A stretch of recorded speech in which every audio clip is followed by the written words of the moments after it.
Welcome students. आज हम एक मोस्ट इम्पॉर्टेंट टॉपिक लेकर आए हैं जिसका नाम है एडजस्टमेंट ऑफ कैपिटल। पिछले 2 सालों से सीबीएसई ने इसको सिलेबस से डिलीट कर रखा था और यही एक कारण है जिसकी वजह से इस साल इसकी इम्पोर्टेंस और ज़्यादा बढ़ जाती है। तो इसलिए स्टार्ट करते हैं एडजस्टमेंट्स ऑफ कैपिटल। नॉर्मली आपको इस टॉपिक के क्वेश्चंस देखने को मिलेंगे आपके chapter number 5, chapter number 4 and chapter number 6 के अंदर। दैट मीन्स एडमिशन, रिटायरमेंट या डेथ किसी के अंदर भी आपको इसका क्वेश्चन देखने को मिल सकता है। ओके जी।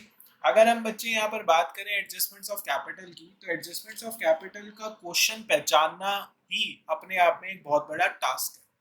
किस तरीके से ये बहुत बड़ा टास्क है? नॉर्मली अगर मैं आपको कहूँ तो एडजस्टमेंट्स ऑफ कैपिटल के क्वेश्चन के अंदर सिर्फ एक लाइन होती है जिसको अगर आपने पहचान लिया तो आप समझ जाएंगे कि कैपिटल एडजस्टमेंट का क्वेश्चन है। अगर आपने उस लाइन को नहीं पहचाना तो आपका आंसर बिल्कुल सही आ जाएगा, आपकी बैलेंस शीट भी मैच हो जाएगी, लेकिन फिर भी आपको एग्जाम के अंदर 0 मार्क्स ही मिलेंगे। तो आइए सबसे पहले डिस्कस करते हैं कि कौन सी ऐसी लाइन्स हैं जिनसे हमें पता चलता है कि कैपिटल एडजस्टमेंट का क्वेश्चन है या नहीं। तो सबसे पहली जो हमारे पास लाइन आती है, that line is adjustment of old partners capital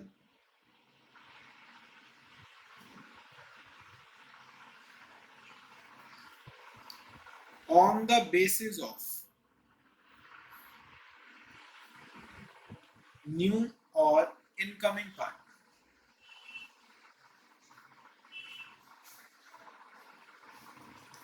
basically यहाँ पर आपको क्वेश्चन के अंदर क्या चीज मेंशन कर रखी है कि जी हमारा जो नया पार्टनर है वो जितनी कैपिटल लेकर आया है उसकी उस कैपिटल के बेस पर हमारे जो पुराने पार्टनर्स हैं उनकी कैपिटल को एडजस्ट किया जाए।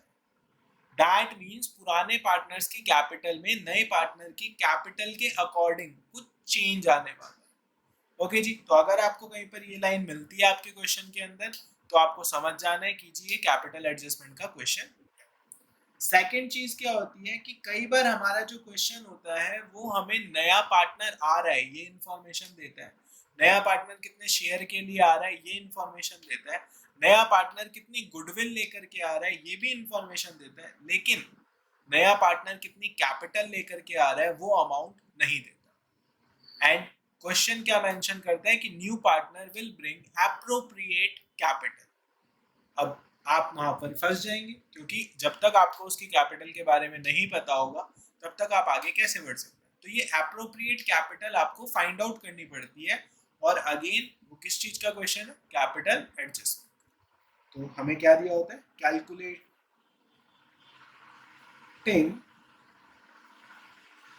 The capital of incoming partner या फिर न्यू पार्टनर भी हम कह सकते हैं, on the basis of the old partners capital. That means कि हमारा जो नया पार्टनर है उसकी कैपिटल को हम कैलकुलेट करेंगे किस बेसिस पर? On the basis of the old partners capital. So बच्चे ये दो अगर आपको लाइंस किसी भी क्वेश्चन में, पहली चीज दोनों एक साथ नहीं मिल सकती बिकॉज ये अलग केस है ये अलग केस है, दोनों में से कोई एक ही चीज आपको मिलेगी।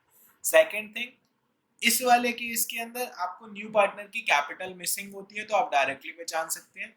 ठीक है जी। इस वाले केस के अंदर थोड़ा सा ट्रिकी हो जाता है क्योंकि इसमें कुछ भी ऐसी चीज मेंशन नहीं होती कि आप रुके अपने क्वेश्चन के अंदर। तो ये वाली लाइन जहां आपको पढ़ने को मिले वहीं से आपको पता चलेगा कि जी ये कैपिटल एडजस्टमेंट का क्वेश्चन। तो आइए शुरू करते हैं। सबसे पहले हम लोग सीखेंगे कि अगर नए पार्टनर की कैपिटल ना दे रखी हो तो ओल्ड पार्टनर्स के बेसिस पर हम न्यू पार्टनर की कैपिटल कैसे फाइंड आउट करें। ठीक है। तो इसके लिए एक क्वेश्चन उठा लेते हैं। Question will be question number 82 of the current book.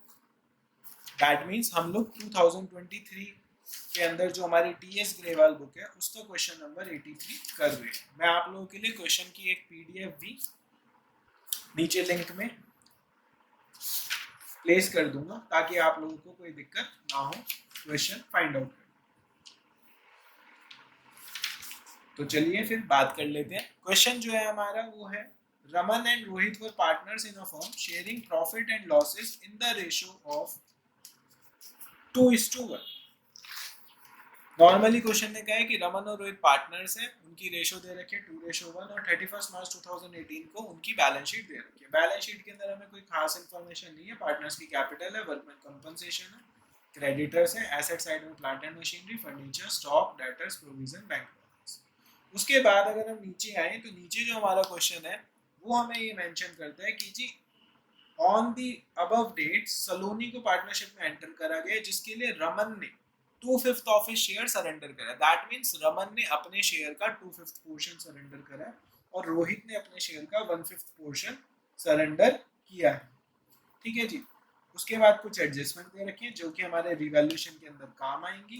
But question में लास्ट एडजस्टमेंट दे रखे, सलोनी will bring 42,000 as her share of goodwill premium and appropriate capital. That means proportionate capital हमें उसकी फाइंड आउट करनी पड़ेगी। तो हमें साफ पता चल गया कि ये हमारे कैपिटल एडजस्टमेंट का केस नंबर 2 है। तो आइए शुरू करते हैं। बच्चे सबसे पहले हमें जो बनाना है दैट इज रीवैल्यूएशन अकाउंट। तो रीवैल्यूएशन अकाउंट बनाते हैं हम लोग इस क्वेश्चन का। रीवैल्यूएशन अकाउंट हमारा नॉर्मली बनेगा जिस तरीके से बनता आ रहा है। अगर किसी बच्चे को रीवैल्यूएशन अकाउंट के अंदर भी कोई प्रॉब्लम है तो वो हमारी वीडियो है रीवैल्यूएशन अकाउंट के रिलेटेड, उसको देख सकता है ताकि उसे समझ आ जाए कि रीवैल्यूएशन अकाउंट किस तरीके से प्रिपेयर किया जाए।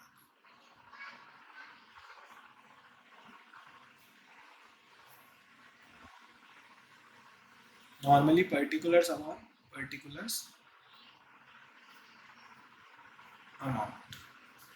क्वेश्चन ने कहा कि प्लांट एंड मशीनरी जो है will be reduced by 35,000। That means plant and machinery की वैल्यू जो है वो 35,000 से कम हो जाएगी।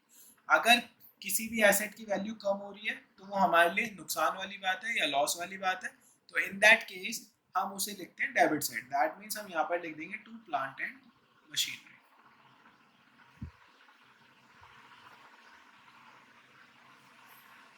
अमाउंट हमें क्वेश्चन ने दे रखा है 35,000, हमने डायरेक्टली लिख दिया।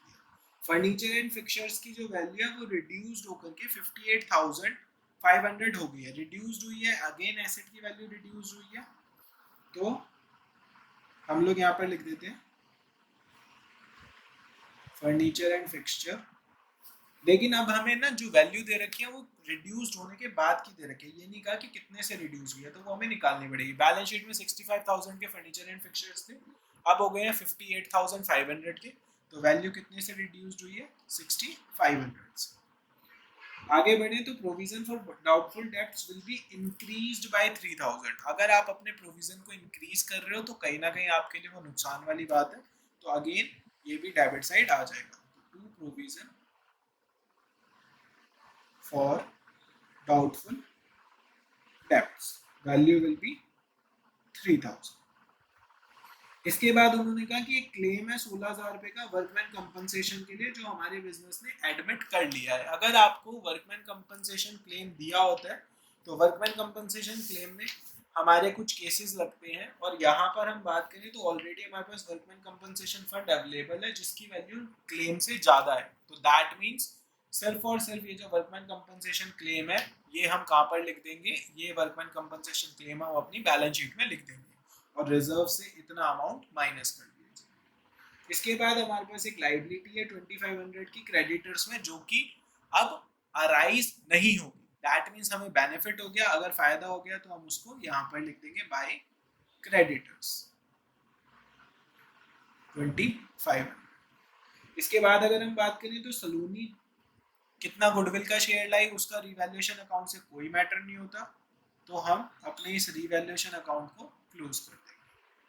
नॉर्मली दोनों साइड को बैलेंस करेंगे 35,000, 6,000, 3,000, 35 और 41 और 3 44, तो इट विल बिकम 44,500 और इससे हम एक बैलेंसिंग फिगर निकालेंगे। That balancing figure will be 42,000।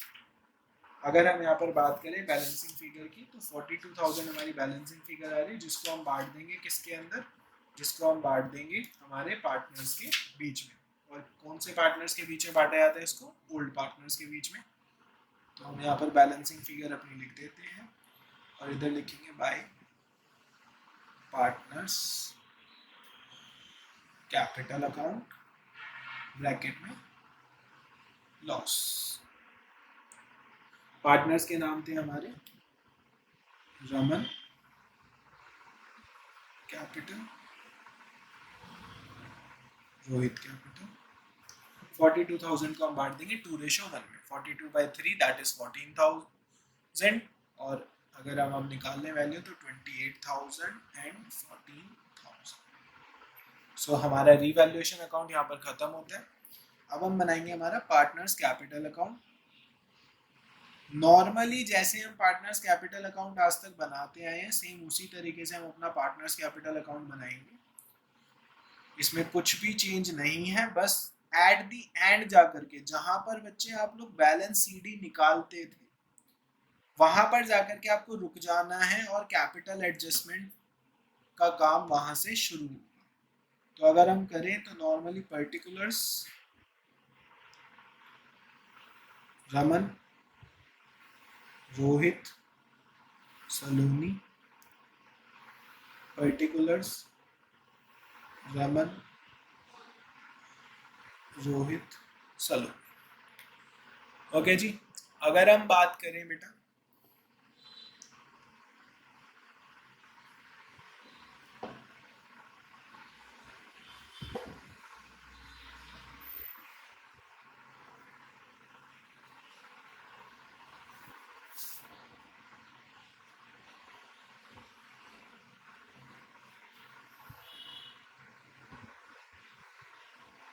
तो सबसे पहली चीज जो हमें इसके अंदर डालनी होती है that is old partners capital, जो कि हमें किसमें गिवन होती है? बैलेंस शीट के अंदर गिवन होती है। और वो कैपिटल हमें बैलेंस शीट के अंदर दे रखी है कितनी? 1,40,000 एंड 1 लाख।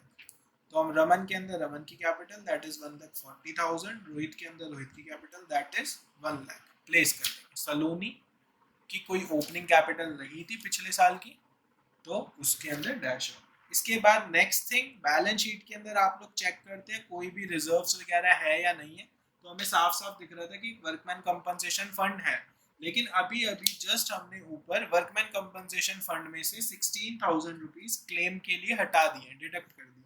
तो अब हमारा वर्कमैन कंपनसेशन फंड जो है वो कितने का बच चुका है? वो अब हमारे पास है 24,000 का। और कोई भी हम बैलेंस शीट की आइटम को अगर पार्टनर्स के बीच में डिस्ट्रीब्यूट कर रहे हैं तो वो हमेशा ओल्ड रेशो में ही डिस्ट्रीब्यूट होगा। तो अगर मैं 24,000 को डिस्ट्रीब्यूट करूंगा किस रेशो में? 2:1 के अंदर, तो हमारी वैल्यू आ जाएगी इट विल बी 16,000 एंड 8,000। सलोनी को अगेन कुछ नहीं मिलेगा। इसके बाद अगर हम बैलेंस शीट में देखें तो ना तो कोई रिजर्व है ना ही कोई प्रॉफिट एंड लॉस का बैलेंस है। तो बैलेंस शीट का काम हमारा खत्म हो चुका है। अब हम ऊपर जो पार्टनर्स के रिवैल्यूएशन अकाउंट में लॉस हुआ था उसको यहाँ पर पार्टनर्स के बीच में डिस्ट्रीब्यूट करेंगे that is to revaluation loss. Again Raman के अंदर 28,000, रोहित के अंदर 14,000, सलोनी में कुछ नहीं जाएगा। ठीक है जी। इसके बाद अगर हम लोग बात करें तो बच्चे हमने सारी की सारी चीजें यहाँ पर प्लेस कर दी है, कोई भी चीज नहीं बची है एक्सेप्ट जो सलोनी गुडविल प्रीमियम का पैसा लेकर आई है। तो सलोनी के गुडविल प्रीमियम के अमाउंट के लिए हमें क्या करना पड़ेगा? हमें पहले निकालनी पड़ेगी यहाँ पर न्यू रेशो। तो न्यू रेशो निकालने के लिए हम लोग चलते हैं आगे और न्यू रेशो की बात कर लेते हैं। सबसे पहले हमें पता है हमारे पास ओल्ड रेशो जो क्वेश्चन के अंदर गिवन है दैट रेशो इज 2:1। सलोनी जो आई है, सलोनी आई है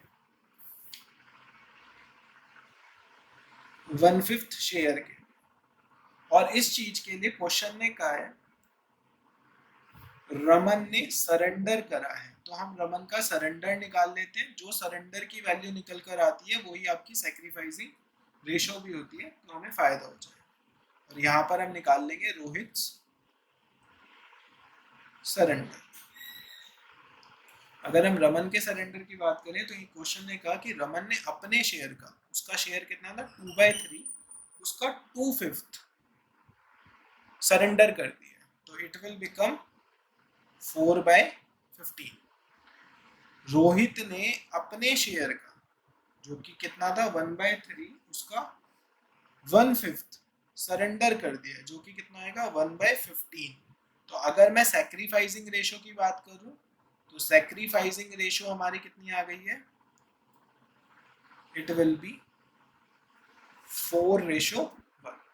ओके, न्यू रेशो निकाल लेते हैं। अगर हम न्यू रेशो की बात करें बच्चे तो न्यू रेशो कैसे निकलेगी,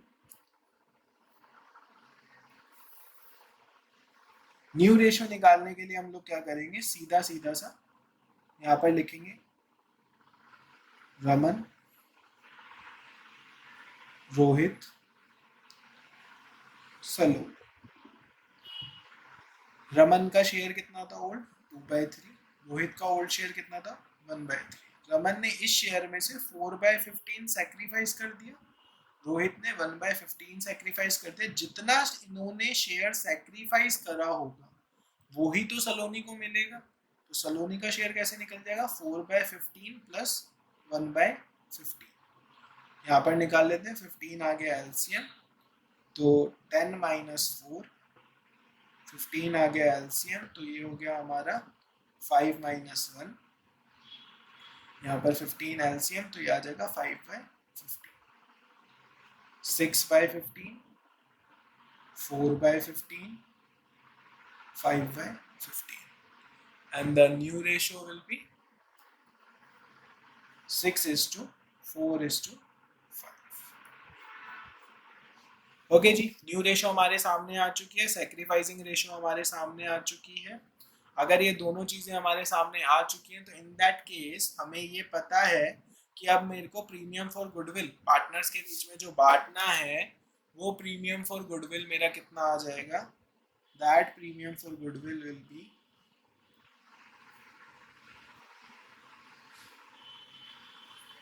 42,000 रुपीज वो लेकर आई है और वो 42,000 रुपीज रमन और रोहित को मिलेंगे 4:1 के अंदर। ठीक है जी, तो अगर मैं 42,000 को 4:1 के अंदर बांट दूं तो 42 को सीधा सा हम 5 से डिवाइड करेंगे एंड इट विल बी 8400।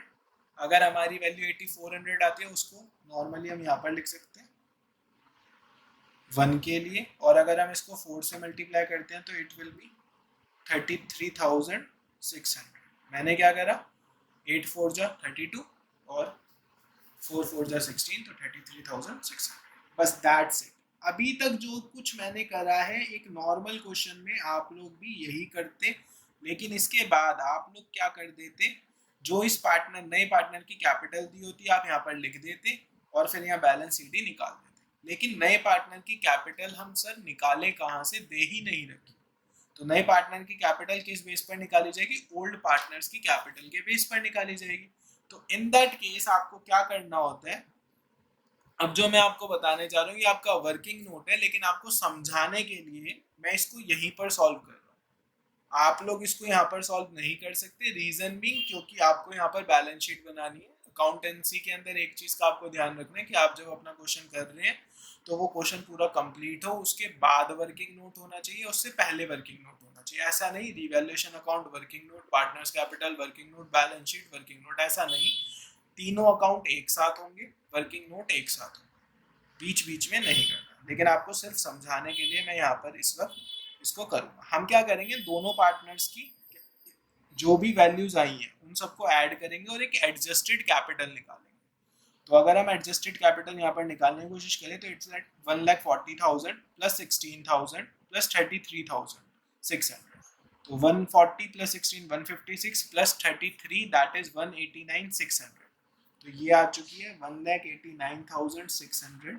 इसमें से मैं 28,000 क्या कर दूंगा, माइनस कर दूंगा। ठीक है जी, इस वाले पार्टनर की बात करें तो 1 लाख प्लस 8,000 प्लस 8,400 तो ये हो जाएगा 1,16,400, जिसमें से मैं 14,000 जो कि ये वाले हैं ये माइनस कर दूं। ठीक है जी, तो ये वैल्यू कितनी आ जाएगी, that value will B 1,61,600 and that value will B 1,02,400। अब मैंने क्या करना है, इन दोनों को टोटल करना है।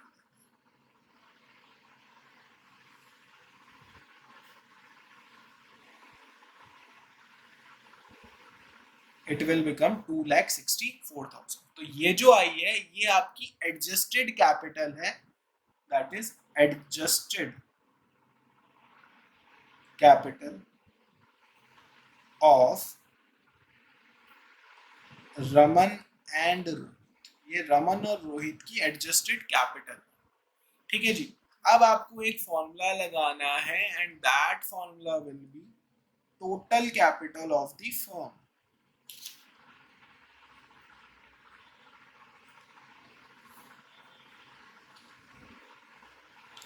अगर हम इसका फॉर्मूला देखें तो ये this formula is adjusted capital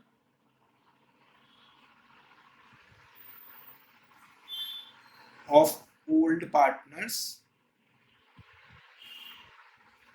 multiply reciprocal of their share, ठीक है जी, of their share two. Normally adjusted capital आप लोगों के सामने है, दैट इज 2,64,000, और रेसिप्रोकल ऑफ देयर शेयर के लिए हमें क्या करना है, उनकी नई रेशो की जरूरत पड़ेगी। एंड न्यू रेशो अभी अभी मैंने आपको पीछे बताई है, इट्स 6:4:5। तो अगर मैं उन दोनों के शेयर का टोटल करूं तो इट विल बिकम 10, ठीक है जी। तो उनका शेयर क्या हो गया, 10/15 हो गया, और इसका रेसिप्रोकल कितना होता है, इट्स रेसिप्रोकल इज 15/10। तो इससे को अगर मैं सॉल्व कर देता हूं तो हमारे सामने जो वैल्यू निकल कर आती है दैट विल बी 3,96,000। ओके जी। अगर मैं यहाँ पर वैल्यू निकालूं तो हमारी टोटल कैपिटल जो आ चुकी है वो टोटल कैपिटल आ चुकी है 3,96,000। अब मेरे को कुछ नहीं करना, इस 3,96,000 को बस हम लोगों ने क्या कर देना है, इस रेशो में डिस्ट्रीब्यूट कर देना। तो अगर हम इसको डिस्ट्रीब्यूट करें 3,96,000 को 6:4:5 के अंदर, तो सबसे पहले मुझे इस नंबर को क्या करना पड़ेगा, 15 से डिवाइड करना पड़ेगा। जब मैं इस नंबर को 15 से डिवाइड करूंगा तो माय वैल्यू विल बी 26,400, ठीक है जी।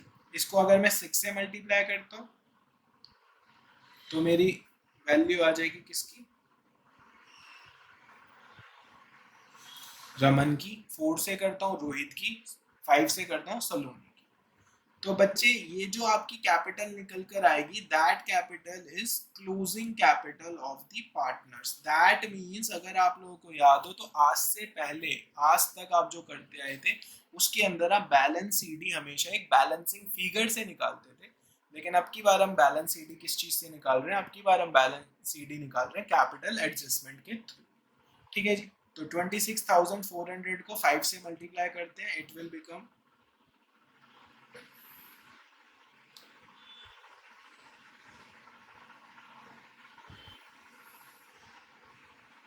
1,32,000। 26,400 को अगर हम 4 से मल्टीप्लाई करते हैं तो इट विल बिकम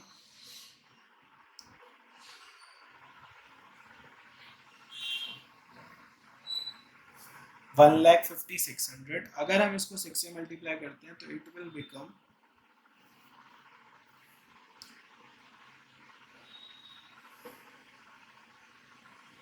1,58,400। यहाँ पर ये 1 है, होपफुली आप लोगों को दिख रहा होगा।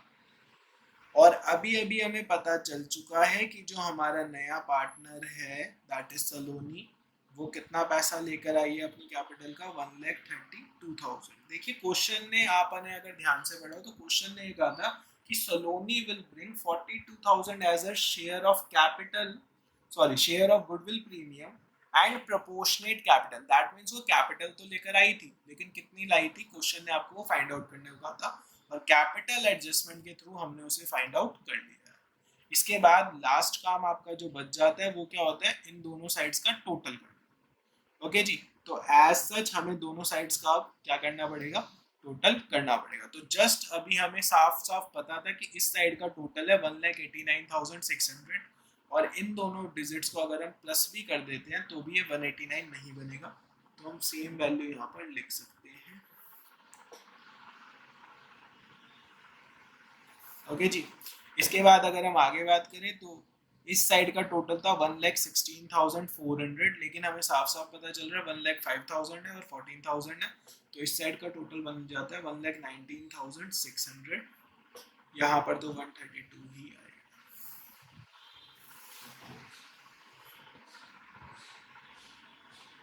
तो अगर आप देख पा रहे हो तो अभी भी ये जो रमन और रोहित है इनके पास एक बैलेंसिंग फिगर निकल कर आ रही है, ठीक है जी। तो वो बैलेंसिंग फिगर आपको निकालनी है और उस बैलेंसिंग फिगर को हमारा क्वेश्चन दो तरीके से हमारे सामने कह सकता है, और वो दो तरीके क्या होता है। पहला तरीका होता है कि क्वेश्चन ने कुछ भी निकाल, जैसा कि इस क्वेश्चन में हुआ, तो इन दैट केस पार्टनर या तो कैश घर ले जाएंगे या फिर कैश अपने घर से लेकर आएंगे, ठीक है जी।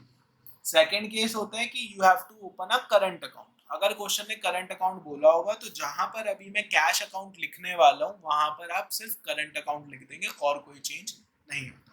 तो अगर मैं देखूं तो 1,89,600 और इधर का टोटल 158 प्लस 28 इज 186 1,86,400 बन रहा है इधर का टोटल, जिसमें से हमें माइनस करना है, तो दैट वैल्यू विल बी 3,200। तो ये 3,200 रमन जो है वो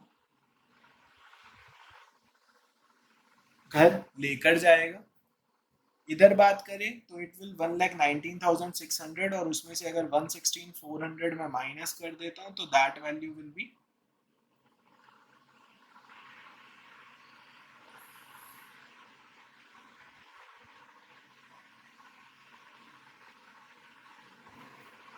दैट वैल्यू विल बी, हमें करना है 1,19,600 माइनस 1,16,400। इसकी वैल्यू हमारे सामने निकल कर आएगी अगेन 3,200 ही निकल कर आ रही है।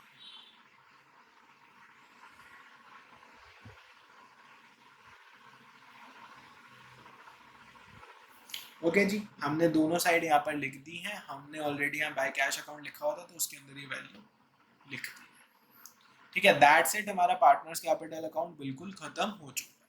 इसके बाद अगर हम लोग बात करें तो नेक्स्ट थिंग इज हमें अब बनानी है बैलेंस शीट। अगर हम बैलेंस शीट की बात करें बच्चे तो बैलेंस शीट बना देते हैं फटाफट से।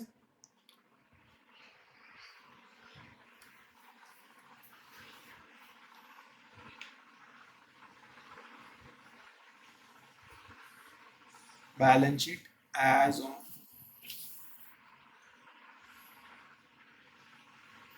31st March 2018 after Saloni admission। Okay जी, balance sheet normally liabilities amount, capital amount, liabilities amount, assets amount,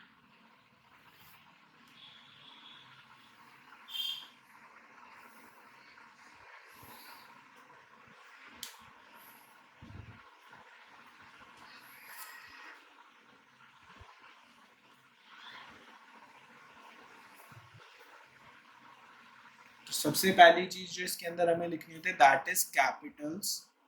तो अगर हम कैपिटल्स की बात करें, कैपिटल्स अकाउंट, तो हमारे पास अब तीन पार्टनर हैं, रमन, रोहित, सलोनी। तीनों की कैपिटल का टोटल ऑलरेडी हम लोग यहाँ पर जानते हैं कि that total will be 3,96,000। Okay जी, और तीनों की कैपिटल क्या क्या है वो भी हमें पता है, तो टोटल हम ऑलरेडी यहाँ पर लिख सकते हैं 3,96,000। और अगर हम बात करें उनकी कैपिटल की 158,400, 1,05,600, 158,400, 1,05,600, 1,32,000, ये हमने तीनों नए पार्टनर्स की कैपिटल लिख दी। अगर इसके बाद हम लोग बात करें तो नेक्स्ट थिंग विल बी, आप लोगों को याद होगा हमारे पास एक लाइबिलिटी अराइज हुई थी, वर्कमैन कंपनसेशन क्लेम के नाम से, and that liability is of 16,000 rupees. उसके बाद हमारे पास क्रेडिटर्स थे, क्रेडिटर्स 1,60,000 के थे, लेकिन 2,500 के जो क्रेडिटर्स थे अगर याद हो आप लोगों को यहाँ पर, तो वो पे नहीं करते, क्रेडिटर्स की वैल्यू कितनी आ गई 1,57,500। इसके बाद अगर हम लोग आगे बात करें तो हमारे एसेट्स पर आ जाते हैं। प्लांट एंड मशीनरी क्वेश्चन ने कहा, जो कि 1,75,000 की थी, 35,000 से कम हो गई थी, तो अब इसकी वैल्यू हो गई 1,40,000। फिर क्वेश्चन ने हमें फर्नीचर एंड फिक्सचर्स के बारे में कहा था,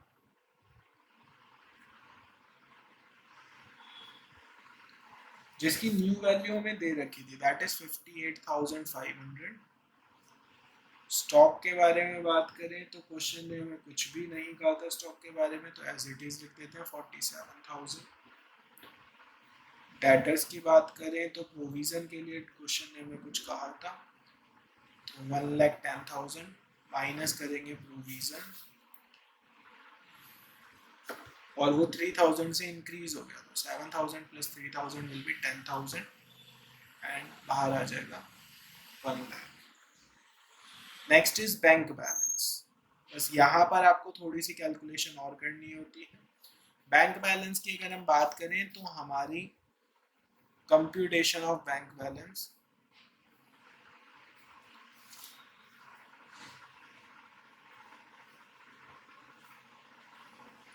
एंड इट विल बी, जो हमारा ओपनिंग बैलेंस था 50,000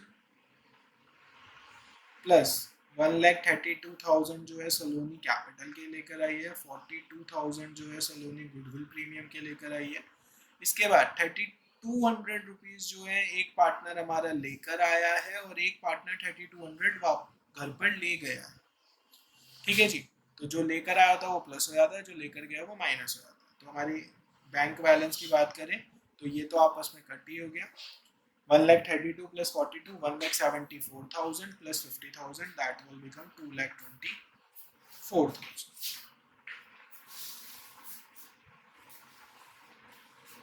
बस इसके बाद हमें टोटल करना है, 396 plus 16, it will become 4,12,000 plus 1,57,000, that means it will become 5,69,500. इधर का टोटल करें 140 प्लस 58 198,500 प्लस 1 लाख कर लें तो 2,98,500 प्लस अभी हम इसको कर लेते हैं 2 लाख, तो 4,98,500। फिर इसके अंदर हम लोग 47 है हमारे पास और 24 है, 47 प्लस 24 विल बिकम 71। तो अगर हम इसको अब ऐड ऑन करें तो इट विल बिकम 5,69,500, क्योंकि अगर मैं 4,98,500 में 71,000 प्लस करता हूँ तो इट विल बिकम 5,69,500। तो हमारी बैलेंस शीट भी मैच हो रही है। दैट्स इट, ये थी हमारी आज की वीडियो, जिसके अंदर हमने सीखा कैपिटल एडजस्टमेंट का एक पार्ट, कि अगर न्यू पार्टनर की कैपिटल मिसिंग हो तो उसे कैसे निकाला जाता है और क्वेश्चन को किस तरीके से कंप्लीट किया जाता है। अगर वीडियो अच्छी लगी हो तो लाइक एंड शेयर जरूर करें, और किसी को कोई डाउट हो तो आप कमेंट कर सकते हैं, आपके डाउट जल्दी लिए जाए।